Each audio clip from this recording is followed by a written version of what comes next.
In this video, I'm going to show you how to add a page to the navigation menu in Sharepoint.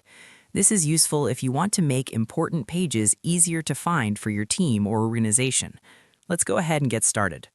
First, open your browser and head over to Microsoft 365. Once you're there, sign in using your organization account. Keep in mind that SharePoint is mainly designed for business or school accounts, so personal Microsoft accounts may have limited access. After signing in, look at the app launcher and click on SharePoint. This will take you to your SharePoint dashboard where you can see all the sites you have access to. From here, click on the site where you want to add a page to the navigation. Once you're inside the site, take a look at the navigation menu. Depending on your site type, you may see either a vertical navigation menu on the left or a horizontal navigation menu at the top. To make changes, click on the Edit option on the navigation menu. Now, hover your mouse between the existing links and you should see a plus icon appear.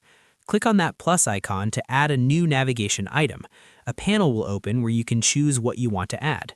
Here, you can paste the link address of the page, enter a display name, and decide whether you want the page to open in a new tab. This helps keep your navigation clean and organized. Once everything looks good, click OK, and the link will be added to your navigation menu. If you're using a communication site, you can also edit the footer navigation. Simply scroll to the bottom of the page, click Edit, then use the plus icon to add links and labels in the footer. Enter the link and display name, then click OK to save your changes. And that's it. You've successfully added a page to your SharePoint navigation. This makes your site easier to navigate and helps users find important content faster. Thanks for watching, and I hope this video helped you out. See you in the next one.